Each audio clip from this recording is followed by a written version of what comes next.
Hi everyone. All right, we're going to do note 6, solving for quadratic equations. We're going to expand on what we just talked about in notes 5. So students will apply previous knowledge of factoring in addition to other solving methods to solve quadratic equations. So these are all the ways that we can do that in addition to completing the square and square roots. So the order which you need to solve for quadratics, what you need to look for, you should look at GCF first, pull everything out you can, see if it's set up for difference of squares. Grouping, you shouldn't really have anything because then it's not technically a quadratic anymore. Then square roots, your reverse FOIL, completing the square, and then your end last resort type thing, quadratic formula. So one thing I do want to have you write down over here to the left, you're gonna need to, it would benefit you to memorize these signs for factoring. So if you have in your trinomial, if you had a plus plus, so if your trinomial looked like this, and the two signs in between your terms were both pluses, then your binomial should also have pluses when you factor, okay? So if you have a minus then a plus in your trinomial between your factors, then you should have two minuses, okay? And then the last one, if you have a plus minus or a minus minus, you're going to have a mixture of a plus and a minus. Okay, so this is why when I was doing my factoring, I could do it so quickly because we were expected in high school to memorize these signs. And honestly, it's probably the best thing you can do is just memorize when you need to use those. So we will talk about when to use your plus minus for factoring so you know which, what numbers it goes with and whatnot. So let's go ahead and go down and try to do some factoring together. So remember when you factor, your equation needs to equal 0. Okay? It has to equal 0 in order for you to factor because you're trying to find where the parabola, where the quadratic crosses your x-axis, and that's where y equals 0, or whatever the equation is equal to. So for number 1, we need to move this negative 15 over, so now we get n squared plus 8n plus 15 equal to 0. So I'm going to set up my parentheses equal to 0. I know my first term has to give me an n squared. So when they multiply together, the only thing that can be in that first spot is an n and an n. Okay, n times n gives me n squared, which means that has to be there. So now we need to look at factors of 15 that when multiplied give you a positive 8. Because this is a plus plus trinomial, I know that I'm going to have plus plus here. So now I just need to look at the factors of 15. Well, the factors of 15 that would add to an 8 are 3 and 5. Okay, so I can put those in there because I know 5 plus 3 is 8. When I do, the reason I know this is when I do my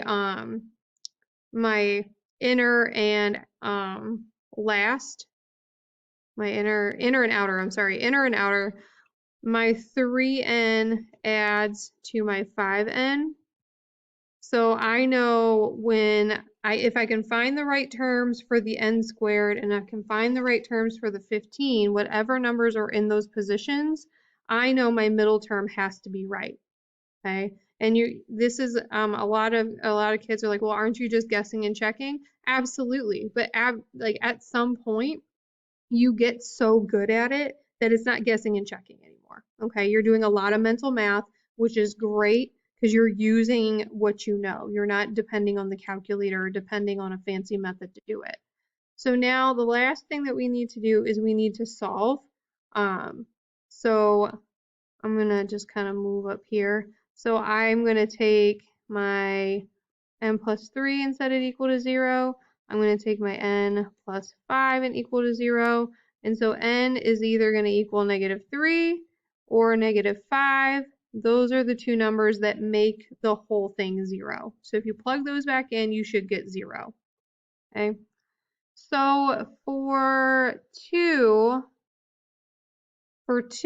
we need to get this equation equal to 0 first. So go ahead and do that on your own real quick. All right, so I went ahead and moved my 30 and I moved my 11R. So now the first thing we need to check, and we didn't do this for number 1, we got to get better at it. Do we have a GCF? Okay, ask yourself, is there a GCF? And the reason I'm asking for this one is because we do. We have a GCF here. I can pull out a 5, so I'm going to go ahead and do that because the less that I have to worry about factoring, the better. Okay, the less I have to deal with the big numbers and trying to find all the combinations for possible factoring, the better. So now I'm left with r squared minus 11r plus 30. So I'm going to go ahead and assume that I can factor. So I'm going to go ahead and set up my parentheses. If I can't factor, worst thing that happens is I do quadratic formula. So if you can't factor it, use your quadratic formula. So now I know my first spot has to be factors of r squared. Has to happen. So I know an r has to go in the first spot in each binomial. And based off what I told you, if you memorize your signs, we have a minus, then a plus. We multiply and we get a positive, but we add to a negative number here. So if we multiply to a positive, but we add to a negative, the only way that can happen is if we're multiplying two negative numbers together and then adding them together. So this is going to be a minus minus situation. And then my last term, my constant here, the factors of my constant have to go in this last spot. So factors of 30 that add to a negative 11. So you're going to get a positive 30, negative 11. Factors of 30, if you want to list them out, you can, but you do not have to. I'm not going to do this all the time. So I always like to start with the smallest because you're more often than not going to find that that works. Okay, especially when the number in front of r squared here, when this isn't 1, it makes your life a little easier. Okay, and we'll talk about that. So I'm going to start with 5 and 6. So I'm going to put in a 5, put in a 6. I can check myself by doing my my nose and mouth swoopies here. So negative 5r minus 6r. That gives me a negative 11r, so I'm good. So now, because I know I factored right, I can go ahead and split up my binomials. I do not have to set 5 equal to 0 because there's no way 5 can equal to 0. You're not going to get a factor using that, so you do not need to write that. What you do need to write is the r minus 5 equals 0 and the r minus 6 equals 0. So factors of r, r has to equal 5 or 6. That's when the quadratic crosses your x-axis at 5 or 6. Okay, so that's 1 and 2. You need to follow your steps. I want you to go ahead and try 3 and 4 on your own. So go ahead and do that now. All right, so these are the answers that you should have. So for number 3, you should get that k is equal to 8 or 0. So when you add everything over so you can get the right side equal to 0, you have k squared minus 8k equals 0. You have a GCF. You do not have a third term. So at this point, when you have two terms, you need to ask yourself, do I have difference of squares? Okay, do I have difference of squares? Because I have a difference, I have a square, do I have another square? Well, I don't. Okay, I don't. The first thing you should ask is, do I have a GCF? Okay, well I do. It's not a trinomial, you have a binomial here, so the GCF is what's going to help you solve. So I took out a k, so I made one, k can be any number, so you can set k equal to 0, and then you're going to take k minus 8 and set it equal to 0, and that's where the positive 8 comes from. So then number 4, same idea, move everything over, it's equal to 0. I don't have a GCF, I don't have a difference of squares. I have a trinomial, so I'm going to go ahead and try to simplify. So for here, I know that to get b squared, I have to have b times b. In order to get this plus minus, I know that I have to have a plus minus in my binomials because of the memorization I told you to do. So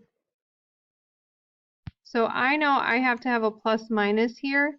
The big thing is, how do you know which number gets the plus and which number gets the minus?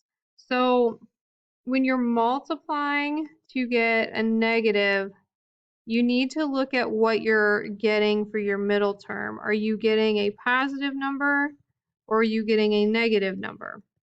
Okay, so here I'm multiplying to get a negative and adding to get a plus, which means my bigger number, my bigger factor has to be the positive. Okay, so 7 has to be positive here because then 7 plus -5 gives me the positive 2. And then when I separate my binomials, I get b equals -7 when I solve. And then for b minus 5 equals 0, I get the b equals 5 there. Okay, so I have to solve for b so I can get my zeros for this one. So in this case, because I added to a positive, the bigger factor, the bigger number to give you this last term has to be the positive, okay? If this 2 was negative, the bigger number would have to be negative. So instead, you would have a -7 here, okay? So I want to keep moving. I want you to go ahead and try 5 and 6 on your own. So go ahead and do that now. All right, so for 5 and 6, this is what I got. So for 5, we had difference of squares. We did not have a GCF, so you could split up, do your n plus 8, n minus 8. It's equal to 0. Split, so you get plus or minus 8 for n. So for 6, same idea, but you need to move the 6 over, and when you do, you get 9x squared minus 36. So you do have a GCF here, so you do need to pull that out. So you take out the 9 because that's your GCF, and you're left with x squared minus 4 on the inside. Well, that is difference of squares. So we went ahead and did our plus 2 minus 2, and we get a final answer when we solve a plus or minus 2. Now, both of these problems could be solved in a different way. Okay, because we were factoring, I wanted to show you the GCF with the difference of squares. But you could also solve this by using square roots, and that's our next section here. So if you have problems that look like this, 7 and 8, you can do something called solving with square roots. Or if you have something like 5 and 6, we'll talk about how to solve and use your radical, solving with radical equations. But you could take 5 and 6 if you get the variable, both variables, if you get them by themselves, you could take the square root of both sides. But we're going to practice that in this section. So for 7 and 8, I wrote this lovely, sarcastic sales pitch here. Why FOIL everything out, get 0, and then factor again? Who's got time for that? So here's a quicker way so you could do this. So if you have quadratics that look like this, so 7, 8, 9, and 10. 9 and 10 are similar to what we just did. You can still do the square roots, but you need to make sure that you have no middle term. If you have a middle term, then you have to go and do the factoring route or quadratic formula, okay? Difference of squares, you can do factoring with, or you could do the square root method, which we're going to talk about right now. So for 7, I have x minus 2, the whole thing squared, equals to 18. This thing in the parentheses is by itself. There's no coefficients. It's not being added to anything. It's just the parentheses being squared. So because it's by itself, I can take the square root of both sides. So in doing that, the square root and the 2 cancel. This goes back to our rational exponents talk, because if you have a square and you have the exponent of 2 divided by 2 is 1, so you would just have this x minus 2, And on the right-hand side, you have square root of 18, but you need to simplify if possible. So simplify as well in this step. So 18 has factors of 9 and 2. So square root of 9 is 3, and then the root 2 is left inside. You do need to add this lovely plus or minus because you can take two negative numbers and get a positive when you multiply. So you need to account for that. So now I don't need my parentheses anymore because we've already squared everything and square rooted everything, so there's nothing left. The last thing I'm going to do is going to add my 2 over. So when I do that, I get x equals 2 plus or minus 3 root 2. So when I am done, I should have 2 answers still. So you should have 2 answers. And because we have this plus or minus right here, you have 2 plus 3 root 2 or 2 minus 3 root 2. Okay, so we're going to try it again with number 8. Okay, we're going to go over here to number 8.